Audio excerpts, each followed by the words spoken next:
आजच्या या व्हिडिओमध्ये आपण to construct tangent to a circle from a point outside the circle या रचनेवरील उदाहरण पाहणार आहोत। याचा अर्थ असा होतो की वर्तुळाबाहेरील बिंदूतून स्पर्शिका काढणे। आता यावरील आधारित आपण एक उदाहरण पाहूया।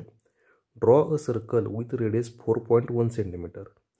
ज्या वर्तुळाची त्रिज्या 4.1 सेंटीमीटर आहे असे वर्तुळ काढा। Construct tangent to the circle from a point at a distance 7.3 centimetre from the centre.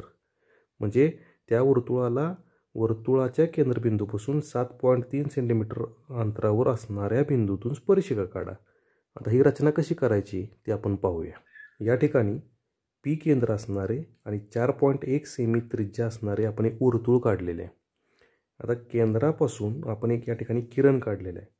आता आपल्याला जो बिंदू घ्यायचा आहे तो बिंदू केंद्रबिंदूपासून 7.3 सेंटीमीटर अंतरावर असणारा एक बिंदू घ्यायचा आहे की ज्या बिंदूमधून वर्तुळाला स्पर्शिका काढायची आहे।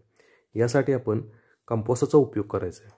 कंपासमध्ये आपण 7.1 सेमी त्रिज्या घेतलेली आहे आणि तो कंपास आपण केंद्रबिंदू पी वर ठेवून या पद्धतीने कंस काढायचा आहे। हा जो बिंदू आहे या बिंदूला आपण समजा क्यू नाव दिले। तर आता या क्यू बिंदूमधून या वर्तुळाला स्पर्शिका काढायची आहे। ही स्पर्शिका काढण्यापूर्वी आपण पी आणि क्यू या बिंदूचा लंब दुभाजक म्हणजे परपेंडिक्युलर बायसेक्टर काढून घ्यायचा आहे। यासाठी आपण कंपासचा उपयोग करूया। पी बिंदूवर कंपास ठेवून या पद्धतीने कंपासमध्ये ठराविक त्रिज्या घेऊन असे दोन कंस आपण काढून घेऊया। पुन्हा अंतर न बदलता क्यू बिंदूवर कंपास ठेवूया आणि पहिल्या कंसाला छेदणारे दुसरे कंस काढून घेऊया।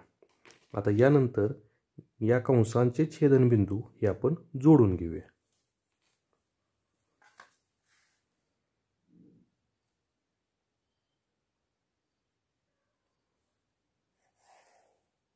याप्रमाणे आपण या कंसांचे छेदनबिंदू जोडून घेतले। या ठिकाणी हा लंब झाला। हा जो बिंदू आहे याला आपण समजा एम म्हटलं तर या ठिकाणी पी एम आणि क्यू एम हे दोन्ही अंतर हे समान असणार आहे। यानंतर एम हे केंद्र घेऊन आणि पी एम एवढे अंतर घेऊन आपण एक वर्तुळ काढणार आहे। हे वर्तुळ पी आणि क्यू बिंदूतून जाणार आहे। पहा, एम बिंदूवर कंपास ठेवून पी म्हणजे पी एम एवढे आपण अंतर घेतलं आणि या पद्धतीने आपण एक वर्तुळ काढून घेतलं।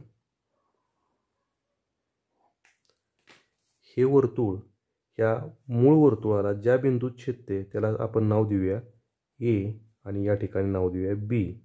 यानंतर बिंदू ए आणि क्यू त्याच पद्धतीने बिंदू क्यू आणि बी हे आपण जोडून घेतले तर या ठिकाणी आपल्याला दोन स्पर्शिका मिळणार आहेत। या ठिकाणी क्यू ए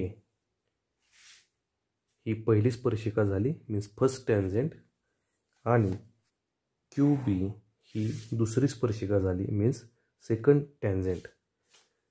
अशा पद्धतीने आपण वर्तुळाबाहेरील बिंदूतून वर्तुळाला स्पर्शिका काढू शकतो। या ठिकाणी डिस्टन्स ए क्यू आणि डिस्टन्स बी क्यू म्हणजे अंतर ए क्यू आणि अंतर बी क्यू हे दोन्ही अंतर हे समान असणार आहे हे आपण लक्षात ठेवा। या पद्धतीने आपण ही रचना पूर्ण करू शकतो। धन्यवाद।